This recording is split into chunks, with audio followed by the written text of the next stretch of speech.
देखो, मेरे को लगता है मेरा गोल था to be a first class ideal man, और भगवत गीता से वो मैं सीखा हूँ। आपका गोल क्या है? अगर आपका गोल है कि फर्स्ट क्लास आइडियल मैन होना, और अगर आप अल्कोहल पी रहे हैं, सिगरेट फूक रहे हैं, गांजा फूक रहे हैं, नॉनवेज खा रहे हैं और लड़कियों के पीछे भाग रहे हैं, तो वो आइडियल मैन से तो बहुत दूर है, कोसों दूर है, वो आइडियल मैन नहीं कहलाता।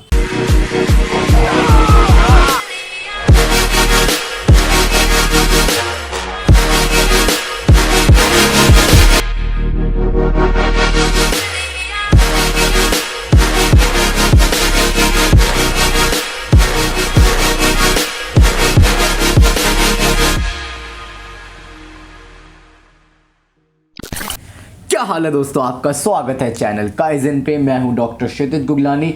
एंड दोस्तों, आज हम बात करने जा रहे हैं 3 चीज़ें जो मैंने 3 साल तक भगवत गीता पढ़ने से सीखी हैं। भगवान श्री कृष्ण की वाणी जो उन्होंने अर्जुन को सुनाई थी महाभारत के युद्ध के बीचों बीच, उस गीत को जो गाया था कृष्ण भगवान ने, उसको ही भगवत गीता कहते हैं।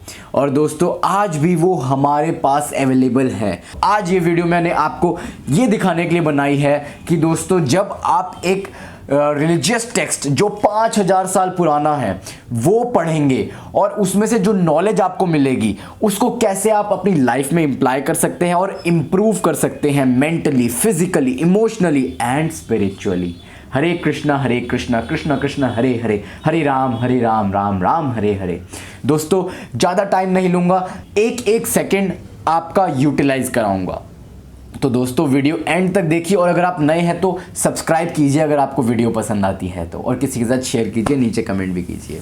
दोस्तों, 3 साल पहले मैंने भगवत गीता इसलिए पढ़नी शुरू करी क्योंकि मैंने पॉडकास्ट पे सुना था कि यार सेल्फ हेल्प बुक्स पढ़ते हो, बहुत बढ़िया बात है। आपको पता है माइक पॉजनर जो I took a pill in Ibiza to show Avicii I was cool, वो बता रहा था जय शेट्टी को कि जो भगवत गीता है उसने पढ़ी और भगवत गीता बहुत ही बढ़िया बुक है और एक एक्सपीरियंस रहा है उसका और बहुत कुछ सीखा है उससे। और मैंने कहा यार, ये माइक पॉजनर यूएस का बंदा भगवत गीता पढ़ रहा है जो I took a pill in Ibiza जैसे गाने बनाता है, तो मैं क्यों नहीं पढ़ सकता? मैं तो भाई इंडिया में रहता हूँ और मेरे को बिल्कुल पढ़नी चाहिए। तो मैंने थोड़ा थोड़ा करके हर रोज़ 5-5 मिनट निकाल के सुबह में एक पेज पढ़ के भगवत गीता पढ़ी। और अब मैं 4th टाइम रीड कर रहा हूँ और 5वीं टाइम हमारे लाइव सेशन में रीड कर रहा हूँ। हर संडे सुबह 9:30 बजे हम लाइव भगवत गीता पढ़ते हैं और उसको डिस्कस करते हैं और उससे सीखते हैं। दोस्तों, आज की जो 3 चीज़ें हैं जो मैंने सीखी भगवत गीता से, वो हैं ये। नंबर 1 इज़ जो चेंजेस मेरे अंदर आए हैं, जो बदलाव मेरे अंदर आए हैं। दोस्तों, पहले मैं नॉनवेज खाता था बहुत ज़्यादा क्योंकि मेरे को बॉडी बिल्डिंग करनी थी और मसल बनानी थी और फिजिकली बहुत फिट होना था, फिजिकल स्ट्रेंथ डेवलप करनी थी। किसको नहीं करनी होती है ना? तो दोस्तों, मैं हर रोज़ 250 ग्राम से 500 ग्राम चिकन खाता था प्रोटीन के लिए, और साथ में 10 से 15 अंडे, और रोज़ का 250 से 300 ग्राम प्रोटीन का इंटेक मेरे को कंप्लीट करना ही था। भगवत गीता से मैंने सीखा कि जो खाना होता है, आहार होता है, उसके भी 3 टाइप्स होते हैं। एक होता है तामसिक, फूड इन इग्नोरेंस, एक होता है राजसिक, food in the mode of passion, और एक होता है सात्विक, food in the mode of goodness. और हमको हमेशा food in the mode of goodness लेना चाहिए। धीरे धीरे करके, आई डोंट नो हाउ, मैं जब भगवत गीता पढ़ता था और जो उसमें से वाइब्स और पॉजिटिव एनर्जी मिलती थी, उससे ही मैं चेंज हो गया। साथ साथ मैंने 1-2 बुक्स और पढ़ी, जो है परमहंस योगानंदा की द ऑटोबायोग्राफी ऑफ अ योगी। उससे जो चेंजेस आते हैं ना दोस्तों, जब जैसे होता है ना कि जैसी संगति वैसी रंगति, जैसा जैसा इनपुट हम नॉलेज का अपने माइंड में डालते हैं वैसी वैसी हमारी लाइफ चलती है। अगर हमारे साथ सिगरेट पीने वाले 5 दोस्त होंगे तो ऑटोमेटिकली 5 दिन बाद हम सिगरेट पीना शुरू कर देंगे, दिन की 5।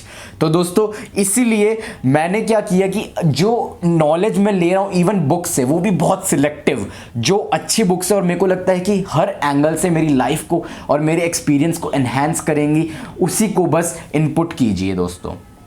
भगवत गीता में सीखा कि जो नॉनवेज होता है, चाहे वो अंडा, मीट, चिकन, फिश, कुछ भी हो, वो डेड फूड है, उसमें कोई लाइफ नहीं है। आप मृत जानवर खा रहे हो और अपने जो शरीर है उसको ग्रेवयार्ड बना रहे हैं। भगवान ने आपको fruits, vegetables, nuts, seeds, grains, pulses, milk products, इतना कुछ है वेजिटेरियन डाइट में। तो दोस्तों, आप बार बार अपने शरीर को मृत जीव क्यों खिला रहे हो? तो ये सब मैंने सीखा और मैंने धीरे धीरे ट्राई किया कि मैं वेजिटेरियन डाइट पे आऊँ, और over a period of 1.5 years अब मैं बिल्कुल प्योर वेजिटेरियन हूँ, और ऊपर से सोच रहा हूँ कि वीगन भी हो जाऊँ, क्योंकि vegan is also a very good diet. और दोस्तों, इससे क्या हुआ, बहुत सारे बेनिफिट्स हुए। जो वेजिटेरियन डाइट है उससे मेरा माइंड की क्लैरिटी बढ़ी, कॉन्सेंट्रेशन बढ़ा, फोकस बढ़ा, स्पिरिचुअलिटी में आगे बढ़ा। दोस्तों, बॉडी में जो चेंजेस आए, ज़्यादा एनर्जी आना, ज़्यादा फ्लेक्सिबिलिटी होना, जॉइंट हेल्थ इंप्रूव होना, बॉडी का इन्फ्लेमेशन कम होना, और साथ ही साथ लेस स्लीप भी कम होना, और लेथार्जिक भी कम फील होना, और टायर्डनेस भी कम फील होना। अनगिनत बेनिफिट्स है वेजिटेरियन डाइट के, उस पर तो बिल्कुल ही अलग वीडियो बननी चाहिए धीरे धीरे करके। उसके बाद दोस्तों, भगवत गीता में हमको यह भी बताया जाता है कि 3 घंटे से पुराना खाना नहीं खाना चाहिए। आप जो भी खाना है अभी बनाओ, आटा लो, चावल लो, उसको कढ़ाई में, सब्जी लो, उसको कढ़ाई में बनाओ, कुकर में बनाओ, जो बनाना है अभी बनाओ, ताज़ा खाओ, और उतना ही बनाओ जितना खाना है। उससे क्या होता है, बासी खाना जिसमें माइक्रो ऑर्गेनिजम्स पैदा हो जाते हैं, वो हम उसको एक्सक्लूड कर देते हैं। अब आप बोलेंगे फ्रिज में रख दो, तो वैसा का वैसा ही रहेगा, उसमें माइक्रोब्स नहीं पैदा होंगे। बट दोस्तों, जो फ्रेश खाना होता है ना, उसकी बात अलग ही होती है। अब आप मेरे को समझिए, इस एंगल से समझाता हूँ। आप ब्रेड पकौड़ा या समोसा खाना जाते हैं, वैसे तो खाना नहीं चाहिए, बट अगर जाते भी हैं तो दोस्तों, जब आप उसको तला तला फ्रेशली निकाला हुआ खाते हैं, उसका करारापन, उसका स्वाद ज़्यादा अच्छा होता है कि कल का तला हुआ ब्रेड पकौड़ा और समोसा फ्रिज में रख दिया और फिर दोबारा गर्म करके निकाला हुआ। आपको समझे बात आई ना, कि जो भी हम खाना फ्रिज में रख देते हैं दोस्तों, उसमें वो न्यूट्रिशन वैल्यू और वो एनर्जी नहीं रहती जो एक बिल्कुल फ्रेशली प्रिपेयर्ड मील में होती है। उसके साथ साथ दोस्तों, उससे भी आगे जाएंगे अगर हम, तो हम रियलाइज़ करेंगे कि ये जो फूड है सारा, ये सारा कहाँ से आता है। जितने भी फ्रूट्स, वेजिटेबल्स, वेजिटेरियन फूड है, ये तो खेतों में उगता है, ठीक है। और जो नॉनवेज लोग खाते हैं, वो भी नॉनवेज खाना क्या होता है, वो भी फ्रूट्स और ग्रेन्स और फिर घास फूस खाते हैं। तो दोस्तों, अल्टीमेटली जो सारा फूड है वो सनलाइट, सूर्य देवता की रोशनी, और धरती माँ की मिट्टी, सॉइल, और जल और हवा, इन सब से मिलकर पैदा होता है। तो ये जो चारों एलिमेंट्स है, ये जो चारों पांचों एलिमेंट्स है एटमॉस्फेयर के, वो सारे भगवान के बनाए हुए हैं और भगवान श्री कृष्ण के कंट्रोल में हैं। तो जब हम भगवान श्री कृष्ण को भोग लगाते हैं, अपना जो खाना प्रिपेयर किया है उनको पहले ऑफर करते हैं, और फिर वो प्रसाद खाते हैं, जो बचा हुआ प्रसाद होता है वो खाते हैं, तो वो जो प्रसाद होता है ना दोस्तों, वो स्पिरिचुअल एनर्जी से एनहांस हो जाता है, वो भगवान की ब्लेसिंग से एनहांस हो जाता है। और जब हम वो खाते हैं, हमारे थॉट्स अच्छे होते हैं, हमारा हार्ट प्योरीफाई होता है, और उसको हम प्रसादम बोलते हैं। जो आहार हमारे माइंड को क्लैरिटी दे, हमारे हार्ट को प्योरीफाई करे, हमारे इमोशंस को अच्छा रखे, और साथ ही साथ हमारे शरीर को भी शक्ति दे, उसको हम प्रसादम कहते हैं, और जो भगवान की ब्लेसिंग से हो। तो हमेशा हमको भगवान श्री कृष्ण को, भगवान श्री राम को, जो भी आपके इष्ट देव हैं, उनको पहले ऑफर करके फिर प्रसाद पाना चाहिए, और थोड़ा थोड़ा अपने आसपास के लोगों में भी बांटना चाहिए, सिर्फ खुद नहीं खाना, ठीक है दोस्तों। सेकंड पॉइंट पे आते हैं, वो है जब हम फिजिकल स्ट्रेंथ और आत्मिक बल से भगवान के बल पे डिपेंड करना शुरू करते हैं। दोस्तों, भगवत गीता से हम ये भी सीखते हैं कि हमको अपनी सेंसेस कैसे कंट्रोल करनी है। उसमें हमको दिखाया जाता है कि जो एक रथ की एनालॉजी दी जाती है कि जो 5 घोड़े हैं वो हमारी सेंसेस है, हमारी आइज़, जो हम देखते हैं, जो हम सुनते हैं, जो हम सूंघते हैं, जो हम टेस्ट करते हैं, जो हम छूते हैं, जो हम फील करते हैं, ये 5 इंद्रियां हैं हमारी, और उनकी जो नाल है वो हमारा माइंड है, और उनको जो कंट्रोल कर रहा है सारथी है पकड़ के बैठा है उनको, वो हमारा इंटेलिजेंस है, वो हमारी इंटेलिजेंस है। और जो हमारी सोल है, हमारी जीवात्मा है, वो पीछे पैसेंजर की तरह बैठी है। और हमारा जो पैसेंजर है वो अभी सो रहा है, हमारी जो सोल है, जीवात्मा है, वो अभी सो रही है, उसको हमको जगाना है। जब तक हम नहीं कंट्रोल में आएंगे तो हमारी सेंसेस ही उधर उधर जाते रहेंगी। यहाँ पे देखा कि यहाँ पे टेस्ट अच्छा आ रहा है, सूंघने में अच्छा मिल रहा है, अरे चिकन, अरे वाह, लार टपकने लग गई, खाना शुरू कर दिया।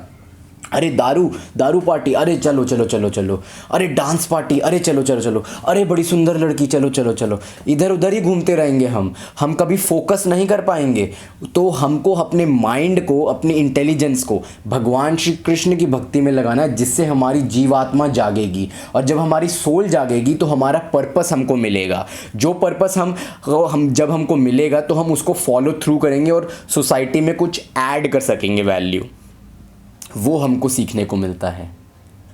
और उसी तरह मैं अब कंट्रोल में हूँ। चाहे कोई आगे से गाली भी बक देना तो मेरे को पता है कि वो गाली दे रहा है, इसका मतलब ये नहीं है कि मैं अपने माइंड में उसका मीनिंग बना लूँ, क्योंकि मेरा माइंड मेरे कंट्रोल में है पूरी की तरह से। उसने कुछ अपशब्द बोले, कुछ साउंड्स अटर करी, बट इसका मतलब ये नहीं है कि मैं उसका मीनिंग बनाऊं।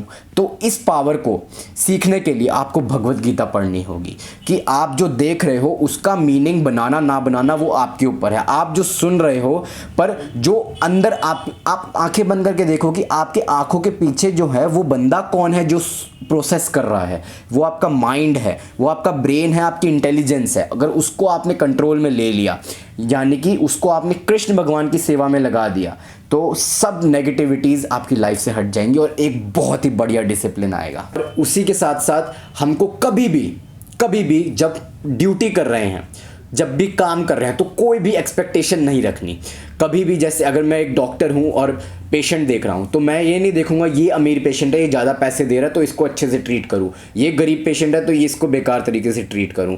ऐसा नहीं है। पेशेंट है, बीमारी है, उसको ट्रीट करना है। उसी तरह एग्ज़ाम है, जब हम एग्ज़ाम के लिए पढ़ रहे हैं तो ये सोचेंगे पास या फेल, 50% आ जाए, 51% आ जाए, भाई पास हो जाऊं बस। ऐसा नहीं, आपको ऐसे पढ़ना है कि जो आप पढ़ रहे हो उससे आप किसी की आगे जाके सेवा कर सको। अगर आप इंजीनियरिंग के लिए पढ़ रहे हो तो आप कोई इनोवेशन कर सको, कोई नई टेक्नोलॉजी बना सको। पुलिस बनने के लिए पढ़ रहे हो तो पुलिस में आप किसी चोर को पकड़ सको और सेवा कर सको पूरी सोसाइटी की, और भगवान का काम पूरा कर सको। What God wants done, that is to be taken care of in your mind. Hare Krishna. दोस्तों, अब हम तीसरे पॉइंट पे आते हैं जो मैंने सीखा है और मैं आपको भी सिखाना चाहता हूँ। आजकल हर जगह है मेडिटेशन कर लो, ध्यान लगा लो, मेडिटेशन करोगे ये हो जाएगा, मेडिटेशन करोगे वो हो जाएगा, मेडिटेशन। और मेडिटेशन से इतनी ज़्यादा हमने एक्सपेक्टेशंस रखी हुई हैं कि मेडिटेट करते ही oh my God I will attain the super consciousness. But दोस्तों, ऐसा नहीं होता। हमको ये ध्यान रखना है कि हमको मेडिटेशन से कभी भी कोई एक्सपेक्टेशंस नहीं रखने, बिकॉज इट इज़ जस्ट कि हम अपने साथ टाइम स्पेंड कर रहे हैं और अपने आप को एनहांस करने की कोशिश कर रहे हैं, और एकदम से ओवरनाइट कुछ नहीं होता। दोस्तों, जो मेडिटेशन मैं आपको बताने जा रहा हूँ वो मैं खुद ऑलमोस्ट 1 ईयर से कर रहा हूँ, एंड बहुत टाइप्स की मेडिटेशन करी है, और मैं कुछ 5 साल से मेडिटेशन प्रैक्टिस कर रहा हूँ अलग अलग। बट ये वाली मेडिटेशन जो है ये सबसे बढ़िया है। ये और कुछ करने की ज़रूरत ही नहीं है आपको। आपको क्या करना है, जब भी आप किसी भी थॉट्स में पड़े हुए हैं, इनहेल करना है हरे, एक्सहेल कृष्णा, हरे कृष्णा कृष्णा कृष्णा हरे हरे, हरे राम राम राम हरे हरे। तो ये जो वाइब्रेशन है ये इसको कहते हैं हम हरे कृष्णा महामंत्रा।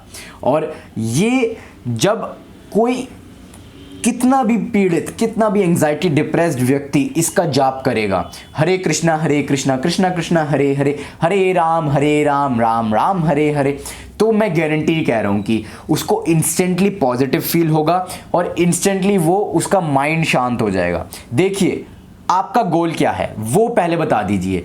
देखो, मेरे को लगता है मेरा गोल था to be a first class ideal man, और भगवत गीता से वो मैं सीखा हूँ। आपका गोल क्या है? अगर आपका गोल है कि फर्स्ट क्लास आइडियल मैन होना, और अगर आप अल्कोहल पी रहे हैं, सिगरेट फूक रहे हैं, गांजा फूक रहे हैं, नॉनवेज खा रहे हैं और लड़कियों के पीछे भाग रहे हैं, तो वो आइडियल मैन से तो बहुत दूर है, कोसों दूर है, वो आइडियल मैन नहीं कहलाता। जो आइडियल मैन थे और रहेंगे और हमेशा हैं वो है भगवान श्री कृष्ण, और उन्होंने जैसा बताया है आइडियल मैन बनना वो हमको भगवत गीता से सीखने को मिलता है। और उसमें सबसे टॉप मोस्ट चीज़ है दोस्तों, सबसे टॉप मोस्ट चीज़ है वो है हरे कृष्णा महामंत्रा। जब आप हरे कृष्णा महामंत्रा का जाप करेंगे ना, आपके अंदर जो कॉन्फिडेंस आने वाला है, जो पॉजिटिविटी आने वाली है, उसका कोई हिसाब नहीं है। इसको कैसे करना है मैं आपको जल्दी से बता देता हूँ। हरे कृष्ण कृष्ण कृष्ण हरे हरे, हरे राम राम राम हरे हरे, हरे कृष्ण कृष्ण कृष्ण हरे हरे, हरे राम राम दोस्तों राम हरे मैं आपको सजेस्ट करूंगा कि आप इस्कॉन टेम्पल से या कहीं से भी ऐसा एक बीन बैग ले लीजिए और उसमें ये तुलसी की माला होती है, इसका आप जाप कीजिए। मैं तो इसी का जाप करता हूँ और ये 108 बीड्स की माला है। इसमें 108 टाइम्स हरे कृष्णा कृष्ण कृष्ण हरे हरे, हरे राम राम राम हरे हरे, हरे कृष्णा ऐसे करना होता है। और एक माला का जाप करने में दोस्तों 7 to 8 मिनट्स लगते हैं। Just 7 to 8 minutes of your time per day. एक बारी आप जाप कर लेंगे ना तो आपको पता लगेगा कि कितनी एनर्जी और कितनी पॉजिटिविटी मिलती है और कितने थॉट्स क्लियर हो जाते हैं और कितनी चीज़ें सॉल्व हो जाती हैं just by taking the holy name of the Lord. और उसके साथ साथ ये छोटी वाली माला भी ले सकते हैं। मेरे पास ये छोटी वाली है, जस्ट लाइक 29 बीड्स है इसमें, 29 और 29 बारी भी अगर आप हरे कृष्णा महामंत्रा का जाप करते हैं तो काफ़ी आपकी माइंड में और ब्रेन में चेंजेस आएंगे। जब दोस्तों हम भगवान का नाम लेते हैं, मैंने फील किया है एक्सपीरियंस से ओवर द लास्ट 1 ईयर कि जब भी मैं हरे कृष्णा महामंत्रा का जाप करता हूँ तो कुछ ना कुछ रीवायर हो रहा होता है मेरे ब्रेन में और मेरा माइंड पॉजिटिव एनर्जी से भर रहा होता है, जो ट्रांसेंडेंटल एनर्जी है भगवान श्री कृष्ण और भगवान श्री राम की। I can not stress this enough कि आपको कितना अच्छा लगेगा जब आप हरे कृष्णा महामंत्रा का जाप करेंगे। आई एम वेरी श्योर कि अगर आप 7 दिन तक करते हैं तो आप बिल्कुल देखना शुरू होंगे हरे कृष्णा कृष्ण कृष्ण हरे हरे, हरे राम राम राम हरे हरे। कीप चैंटिंग और कीप लर्निंग, और भगवत गीता लाइव सेशन में आना जरूर, संडे सुबह 9:30 बजे। जय श्री राम।